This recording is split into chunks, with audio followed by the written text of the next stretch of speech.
Good evening, good morning, good night, you lovelies. It is the one, the only Cappy D Bar, and we are here to discuss the elite of the elite, alright, the most elite that could ever elite ever. Alright, AEW's Grand Slam took place, alright, February 14th, 2026 in Australia. Now, I wasn't able to catch this, being that I had duties, I had work, and I had other prior responsibilities. Shout out to being an adult. But what I can say for what I caught from this show, very entertained. Was I very pleased with everything? No, but we're going to be getting into that very shortly. A couple of things that we will be touching on, all right, will be the All-Star Weekend. A couple of small things that we're going to be touching on that I might have to do later videos on is going to be the NBA's All-Star Weekend and WON's Wrestling Awards for 2025. All right, let's get into it. Now, between me and you, all right, I'm not the biggest fan of the NBA or basketball, all right? I'm not a big fan of the government, right? But this All-Star game, all right, I feel like it is within my media journalistic integrity to at least somewhat report on what we got. So there was a Stars versus Stripes USA kind of themed match. Let's not even get into the optics of that right now with what's going on in this country. It seems that out of everyone that came into the game, Anthony Edwards, all right, took away the MVP award, even though he was tied with rebounds and assists being with De'Aaron Fox and rebounds being with one LeBron James. All right, speaking of LeBron, we are going to touch on some things that he said on the active genocidal terrorist state of isn't real. He said that he would love to go there after like the third or fourth fucking Israel reporter asked about that David Evada guy who's not even an all-star, right? LeBron says, oh no, he's been playing like an all-star, he definitely deserves to play it. His last game, he played for like 12 minutes and put up 0 points. And then LeBron had the nerve to say, oh no, I've only heard about just great things about Israel. Nigga, have you looked outside your window? Have you turned on your phone? You've only heard great things about Israel. They literally went viral for sending a ballistic nuke into a Palestinian neighborhood. What are we talking about? Like that was it literally evaporates Palestinians. You've only heard good things about Israel. What the fuck is LeBron talking about? But and it's damning because when you have figures, right, like a Kareem Abdul-Jabbar, when you had figures like a Muhammad Ali who actually stood for something, right? They didn't have a perfect, political compass, right? But they stood for something. And that's better than fucking standing for nothing at all. He's a billionaire who can't even say, hey, from what I've seen, what's going on with Israel, maybe you should leave Palestinians alone. Documented reading, the literature of freedom fighters, right? And they're like who has been documented reading the literature of freedom fighters, right, in their push for the liberation of oppressed people, right? People are saying, oh well, the specific books that Malcolm X he had, people are saying that those Malcolm X books are extremely doctored, but the focal point of any of those revolutionaries' messages are the oppressed are to not be stepped on because they also are humans, they also carry humanity. And it's insane that LeBron can go out there with a fully developed frontal lobe, with all of these fucking dollars in the bank, and he can't do 2 minutes of research on one of the most documented conflicts of all time. Oh man, what a fucking just Like, honestly, it's nothing short of disappointing. And then you want to pair that with Stephen Curry's ties to the IDF. You want to tie that to KD sending drones, like sending your donation funds to Israel and like joking about it on his little burner account. Fucking 50-year-old man on a burner account. This shit's sad, bro. Like the state of where the NBA is right now, aside from nobody giving a fuck about the All-Star game. The All-Star game fucking score, all right, it was 47-21. 47-21. Niggas couldn't even get past the 50 margin. All stars. I don't give a fuck what it is. I don't care if it's politics. I don't care if it's Adam Silver back there, like the Wizard of Oz pulling all the strings. The NBA is in a steady fucking decline. Now, again, whether you want to rule that up to politics, whether you want to rule that up to the players, so be it. All right, that shit doesn't really matter to me. You cannot deny that the simple optics of this shit, it's bad. Stars and stripes and banner team, Team USA 2. Three of the biggest faces of the game are tied to Israel, the genocidal terrorist state. Oh man, and honestly, I just had to get that one off my chest because, what the fuck, Braun? Like, honestly, shit like that just overshadows the entire game when you put yourself out there as that big of a fucking moron. Oh man, oh god. All right, well, back to the regularly scheduled program, I guess. We could cut to the WON awards for 2025. I've seen a couple of awards. Some wrestlers have spoken out about the results of some awards. Off the top of my head, the most overrated wrestler of 2025 was Jason Uso, the Yeet Master. The worst commentator of 2025 was Booker T. Yeah, man. I personally disagree with that one, but I guess a lot of people just didn't really like the flavor, if you want to say that's what he added to the commentary, color commentary. And another award that I definitely remember is Promotion of the Year, CMLL. Now, respectfully, there are a lot of other awards that I think you guys should check out, but those are the three that I remembered off the top of my head. And if you guys would be so inclined to check out the rest of them, please do, because I think that everyone who was awarded, they're more than worthy of the recognition, whether that be good or bad. Because I think it's the oldest saying in the show business. Because it's the oldest saying in show business, right? All publicity is good publicity. So, shout out to everybody who was on these WON list. And that was everything I remembered from 2025. If I find anything else, maybe I'll try to work that into the video. But let's get right into Grand Slam for Aussie.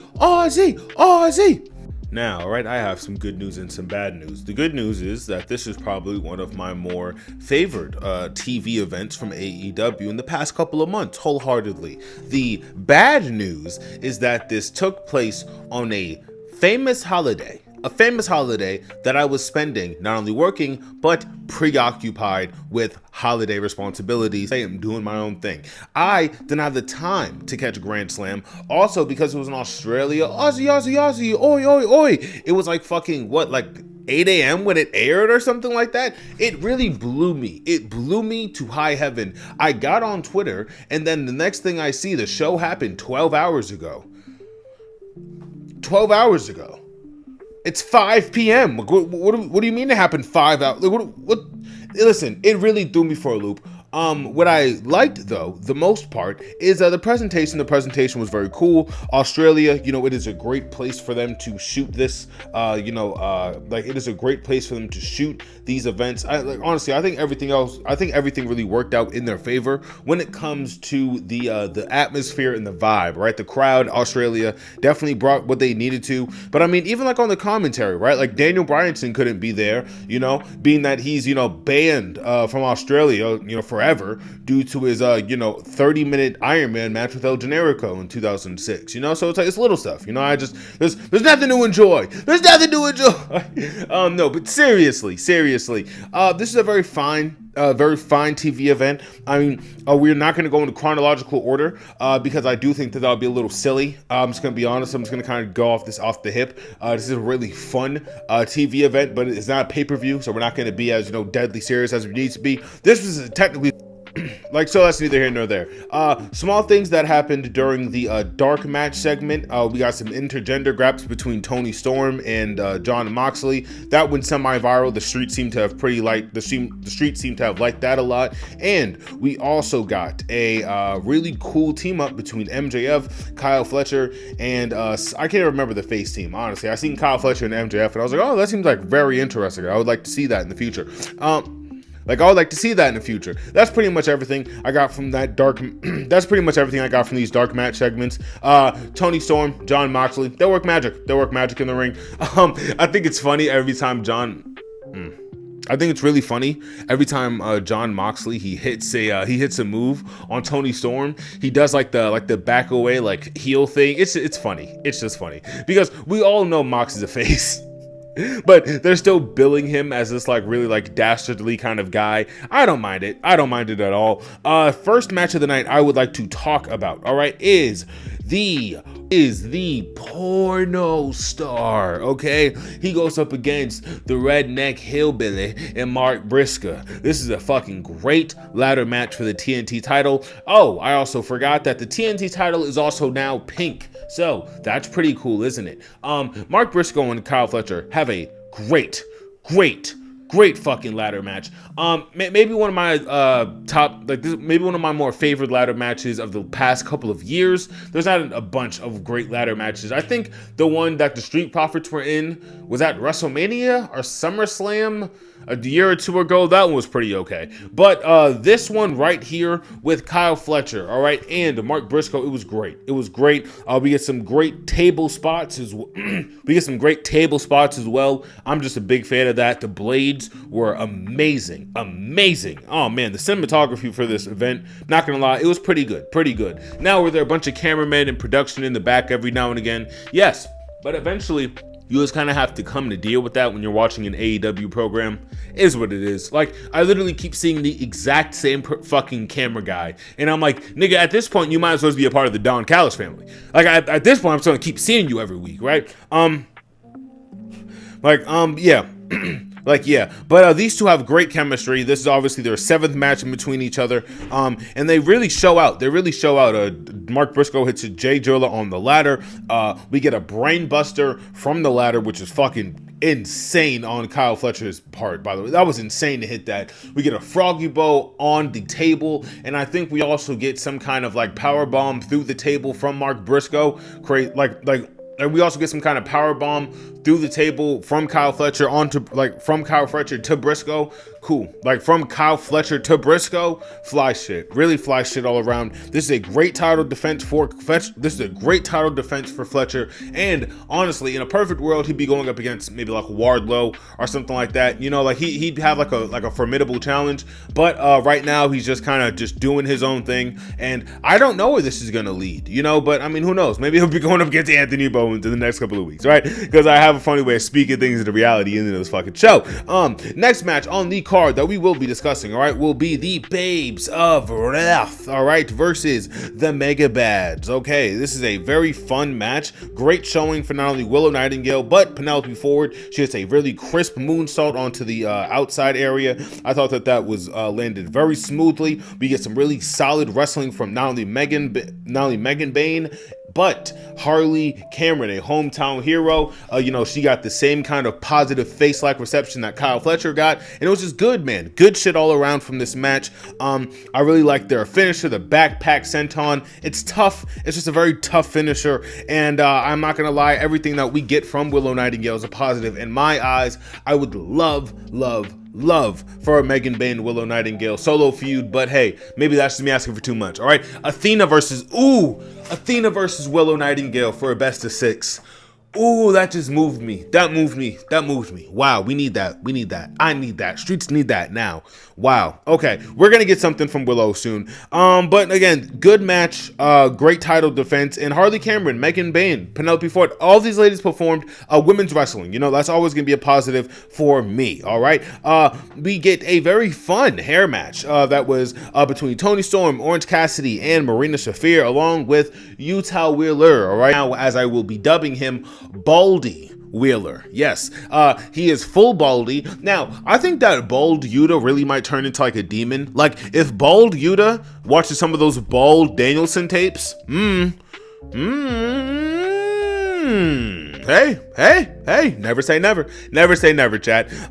Listen, I liked the intergender grab for this match a lot. I think Marina Shafir, everything that she does is crisp. I think it's wonderful. Toni Storm is a dope ass wrestler. She's just such a dope wrestler. I'm sorry. Also, Aussie, oi. We have another Australian native in Toni Storm. At first I thought she was British, but clearly I was clearly I was mistaken. I didn't hate the finish to this match either. It has Yuta hit a psycho knee on Marina Shafir, just as he hit a psycho knee on Toni Storm. By the way, when he did that, I literally jolted out of it. I'm like, yo, ref, what the fuck is that? What the fuck is that, ref? But obviously the ref didn't stop anything. That was my Fed brain going off.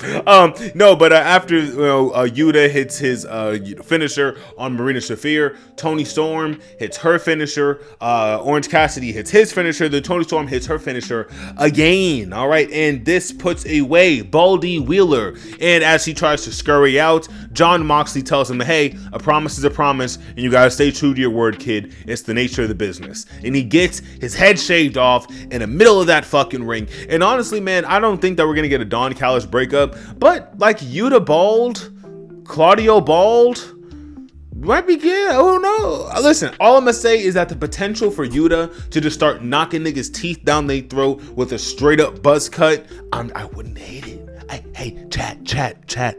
I wouldn't hate it, chat. I wouldn't hate it. All right, next match on the card that we will be discussing, all right, is El Idolo, hypothetically maybe the most handsome man on this fucking planet, versus Hangman Adam Page. All right, now, the crowd was chanting for Andrade to take his pants off. That didn't happen. I think a lot of the IWC is disappointed, and I'm not gonna lie, Andrade, we expected more from you. No, but this is a very good match, very good competition from both of these guys. Hangman does end up going over, but it is a great showing from Hangman. You know, there is a lot of backlash on Hangman right now due to his, lack of a better word, association with people who are just not good, not great people. Kind of going back to our LeBron conversation. Just, why are you doing that? Like, out of all the things you could have said, why did you say that? And, like, honestly, he handled it literally kind of a lot better than LeBron, because he at least acknowledged that, one, I think it's like, I don't want to say the guy's name, I don't want to give him any publicity, but whoever Hangman took this picture with that left everyone in disarray, he acknowledged that he is not a good person, that he has a horrible past, and it is just something that he, as a, I don't think he said like a Christian, but somebody who just like is trying to be a better person, is working through. Listen, we can go into the weeds about this, but him choosing to just kind of take this life path publicly, not the best choice, all right, because now when he has a good performance, now when he wins matches like this, the IWC just tears it to shit, and they could give less of a fuck, and that is, for lack of a better word, that is who you want supporting you, that is who you want at your backside, you know, when it is time for a title push, hypothetically. Do I think they're going to make Hangman a 3-time world champion? Maybe, it's not impossible, right? Like, or who they're going to put that strap on, Darby? Come on. They're not putting the strap on Darby. But I don't know what they're going to do with Hangman and MJF. MJF is most likely going to retain due to nefarious means. But who knows? Maybe we get a really cool triple threat rivalry out of this. I think Andrade versus MJF would have been the right move. But again, now we got is what it is. You know, a great match from both of these two. Again, the offense and the reversals from both of them, phenomenal. Very clean shit from Andrade. And there was a springboard counter that Andrade ended up posting and kind of ribbing Logan Paul on. That was maybe one of the best reversals I had ever seen in my life. Maybe one of the best reversals I have ever seen in my life. It was like a springboard. I don't even know what the fuck it was. It was like a springboard, like moonsault, like a spring. I don't even know. Oh, it was great though. Oh, it was great. Okay, we have to talk about the next match, which ironically was the first match. All right, poetry, it rhymes. Mox and Takeshita. These two, and it's insane during this, one of the first matches of the night, they really go out there and they leave everything in that fucking ring. Takeshita looks like for a good portion of the match that he will be winning. Moxley is moving a little sluggish, kind of, I don't know if it was more of a work or just selling, all the wear and tear that he has gotten over the match. But there is a lot of times where Takeshita just looks like he's going to go over naturally, right? And Mox, man, he just finds a way to dig down, and he gets the fucking fire lit under him to insane heights, right? He pulls out, he ends up hitting there we go. He ends up hitting at least 2 Death Riders on Takeshita. Neither of them take effect, right? We could talk about Takeshita's offense when it comes to, the bicycle knees, when it comes to the bicycle knees, when it comes to the blue tiger bomb, when it comes to the when it comes to the bicycle knees, when it comes to the Blue Thunder Bomb, Takeshita was firing on all cylinders, and he was extremely sharp in that ring. I'm really surprised that Takeshita didn't walk away with the title, right? Just honestly, just on a pure feud rivalry basis, I think that these two could make phenomenal television for the future. We're probably going to run this match back, being that this did end in a draw, right? This match did end a draw, but I mean, even from Mox's like curb stomp onto the outside to like that just final like 30 seconds of them just giving it every single thing that they have in their tank. Oh man, it was great. It was great. We did learn that an audible was called from Jon Moxley to have a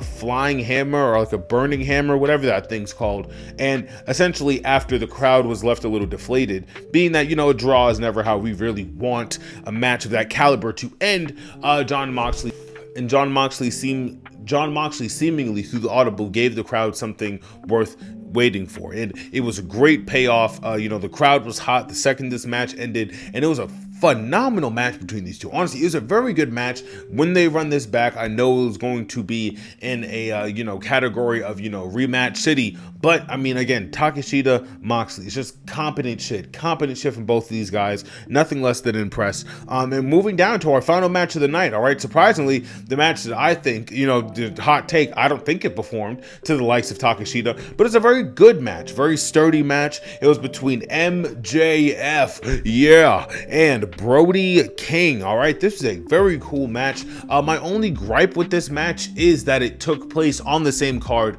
with the Takeshita, right? It took place on the same card with the Kyle Fletcher. That's nothing against Brody King, nothing against MJF, but this match is a just slower worked match due just to the booking of, you know, Brody King's leg. It just takes a lot of submissions, and it's not as high flying and high paced as like a ladder match, or, you know, as hard hitting and as stiff and as strong styled as a Jon Moxley match, right? That's nothing to take away from an MJF match. It's a great match, right? But again, you know, on a caliber, you know, with a personally, I'm an instrument mark, right? So, you know, with the ladders and the blading, it's there for me. The table spots, it's there for me, right? You could say that this match compared to something like a Fletcher was just quote unquote blander, but bland is, you know, regular wrestling. We're supposed to be appreciating that at its finest form. MJF is a fucking top tier submissions wrestler, arguably one of the best submissions wrestlers in the company, like arguably one of the best submissions wrestlers in the business right now. He has a lock not only on charisma but in ring psychology, and he is very poignant in that ring. He knows what to do, how to do it. He knows what to do, how to do it, and how to make the crowd react at every single turn. And I'm not gonna lie, he's only getting better. I do think that this title run is off to a very good start, you know, from it evolving with this Brody King thing to whatever we get from Andrade and Hangman. I am impressed, right? I will be nothing less than impressed, and wholeheartedly, if we can move towards a, you know, MJF Andrade somewhere in the future, if we can move towards, maybe this is gonna sound a little left field, but MJF and Kenny Omega, maybe. Hey, it's possible. It is possible, guys. All right, and whatever we can get, you know, whether that be Will Ospreay or hell, you know, whose house, Swerve's house. I know that MJF is gonna put on a fucking great match. This was a solid showing from Brody King. Obviously, you know, MJF retains due to the knee of Brody King being the story for this match. You know, it's just good booking. It's simple booking for the big guy. You know, obviously going up against a younger, more quicker, more agile wrestler in MJF. But yes, but it's a really simple match, really simple booking, and everything that needs to get executed got executed for this Grand Slam. All right, now would I have loved a little bit more women's wrestling? Fuck yeah, I would have, but it is what it is, right? We did get a good amount of title defenses, and we did get some very nice main title card, right? Like, and we also got some very nice main title defenses. I don't have any immediate gripes unless for like we want to talk about time or the commentary team, but I liked everything that Grand Slam had to offer. You know, small gripes here and there. I think that everything was you know, good, solid 8.5 out of 10. I would definitely recommend this pay-per-view. I would definitely recommend this live event if you guys like. I would definitely recommend this premium live event, because this is a premium live event, not that other shit across the street. This is a premium live event. So if you're interested in that, check this shit out. I will also say that I have other things going up for the rest of the week. So as I always say, all right, you all stay tuned, stay safe, and stay beautiful. Peace.